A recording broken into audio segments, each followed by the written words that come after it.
नमस्कार, आपका स्वागत है इंडिया पब्लिक खबर में और मैं हूं आपके साथ अर्जिता।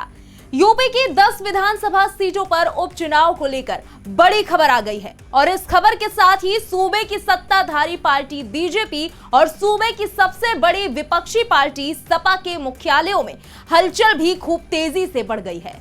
अभी तक बैठकों और रणनीतियों को तय करने के लिए की जा रही बैठकों में अब एक्शन प्लान को जमीन पर उतारने का ब्लूप्रिंट मुकम्मल करने के लिए निर्देश जारी किए जा रहे हैं और इसी बड़ी हलचल के बीच सपा और बीजेपी ने अपनी तैयारियों को धार देनी शुरू कर दी है। हालांकि इस बीच सपा को कांग्रेस ने भी एक और 440 वोट का झटका दे डाला है।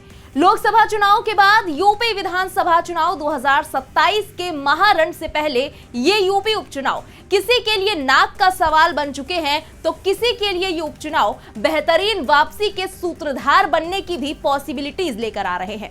इसी बीच खबरें तेज हो गई हैं कि 10 सीटों पर उपचुनावों की तारीखों की घोषणा कभी भी किसी भी वक्त हो सकती है और इन्हीं खबरों के बीच अब राजधानी लखनऊ में बीजेपी और सपा दोनों के मुख्यालयों में चहल पहल काफी बढ़ गई है। इसी कड़ी में यूपी उपचुनाव की तैयारियों का जायजा लेने के लिए सीएम योगी आदित्यनाथ ने मुख्यमंत्री आवास पर बीजेपी कोर कमेटी की बैठक की, जिसमें आगे की रणनीति पर मंथन किया गया। तो वहीं सपा अध्यक्ष अखिलेश यादव लगातार जिलेवार पार्टी पदाधिकारियों के साथ बैठक कर रहे हैं।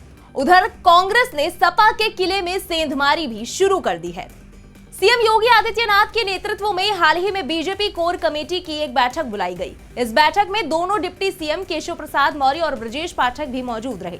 साथ ही बीजेपी प्रदेश अध्यक्ष भूपेंद्र चौधरी और संगठन महामंत्री धर्मपाल भी बैठक में शामिल हुए। इस बैठक में आगामी उपचुनाव और प्रत्याशियों के चयन में जातीय समीकरण से लेकर क्षेत्रीय समीकरण तक को लेकर चर्चा की गई।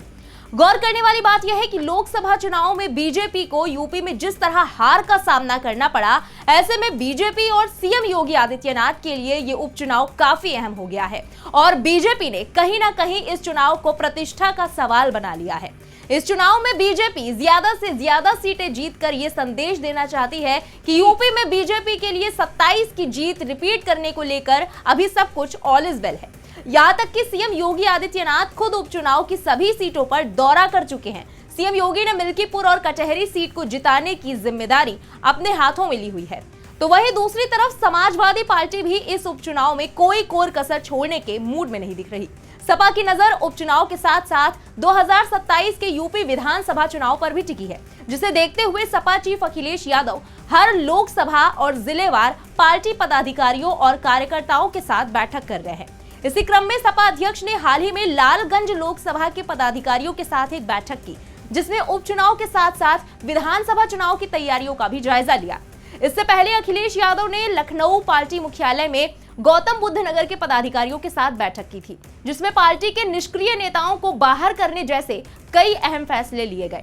साथ ही पार्टी के संगठन को मजबूत करने के लिए फैसला लिया गया कि अपार्टमेंट और सेक्टरों में समाजवादी पार्टी का संगठन मजबूत किया जाएगा और यहां पदाधिकारियों की नियुक्ति होगी।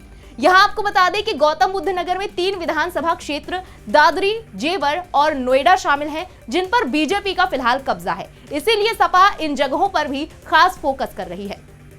यहां ध्यान देने वाली बात यह है कि लोकसभा चुनाव में अपने शानदार प्रदर्शन से पूरे कॉन्फिडेंस में चल रही समाजवादी पार्टी का फोकस उन विधानसभा सीटों पर है जहां 2022 में पार्टी को हार का सामना करना पड़ा था। विधानसभा चुनाव की तैयारी के लिए पर्याप्त समय मिले, इसके लिए हारी हुई सीटों पर 1 से 1.5 साल पहले ही प्रत्याशी भी तय करने की योजना बनाई जा रही है। कहा जा रहा है कि अपार्टमेंट और सेक्टरों में भी पार्टी इकाई के स्थानीय अध्यक्ष नियुक्त किए जाएंगे। सपा विधानसभा चुनाव से पहले सेमीफाइनल माने जा रहे 10 सीटों पर उपचुनाव के लिए भी मंथन में जुटी है।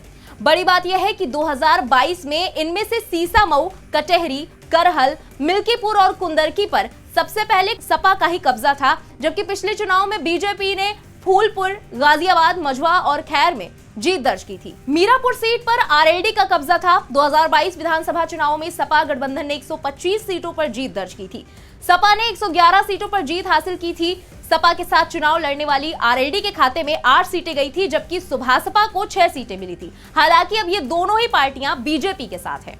वहीं लोकसभा चुनाव में मिली जबरदस्त जीत के बाद यूपी की 10 विधानसभा सीटों पर इंडिया गठबंधन की भी एकजुटता के लिए उपचुनाव कड़ा इम्तिहान साबित होने वाले हैं। सपा कांग्रेस के बीच सीट शेयरिंग फॉर्मूले पर अभी तक सहमति नहीं बन पाई है। वहीं अब खबरें सामने ये भी आ रही हैं कि अयोध्या की मिल्कीपुर सीट कांग्रेस और सपा के बीच विवाद का विषय बन सकती है। कांग्रेस ने इस विधानसभा सीट पर अपना दावा ठोका है, तो वहीं सपा सांसद अवधेश प्रसाद के बेटे अजीत प्रसाद को यहां से टिकट देने की बात सपा पहले ही कह चुकी है। कांग्रेस के प्रदेश उपाध्यक्ष आलोक प्रसाद ने हाल ही में यह बयान दिया था कि यहां के स्थानीय कार्यकर्ताओं की मांग है कि यह सीट कांग्रेस के खाते में जाए और मिल्कीपुर सीट कांग्रेस को दी जाए।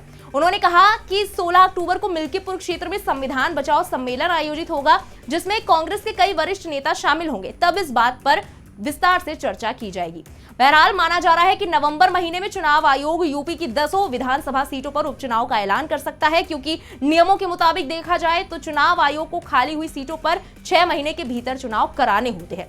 यूपी की जिन सीटों पर उपचुनाव होना है वो है करहल, मिल्कीपुर, सीसामऊ, कुंदरकी, गाजियाबाद, फूलपुर, मझवा, कटहरी, खैर और मीरापुर। इनमें से 9 सीटें सांसद बनने के बाद और 1 सीट सपा सांसद को कोर्ट से सजा मिलने के बाद खाली हुई है। ऐसे में जहां एक तरफ बीजेपी अपनी साख बनाए रखने के लिए ताबड़तोड़ बैठकें करके जमीनें मजबूत करने में लगी हुई है, तो वहीं सीट शेयरिंग को लेकर कांग्रेस की तरफ से लगातार सपा पर बढ़ रहा दबाव धीरे धीरे गठबंधन की गांठ को और कमजोर करता दिखाई दे रहा है। देखना दिलचस्प होगा कि अब मिल्कीपुर सीट पर कांग्रेस की दावेदारी को लेकर सपा की तरफ से अगला कदम क्या होगा। फिलहाल इस खबर में बस इतना ही। उपचुनाव से जुड़ी सभी लेटेस्ट अपडेट्स और देश दुनिया की बाकी खबरों के लिए सब्सक्राइब करें इंडिया पब्लिक खबर के यूट्यूब चैनल को और बेल आइकन दबाना बिल्कुल ना भूलें।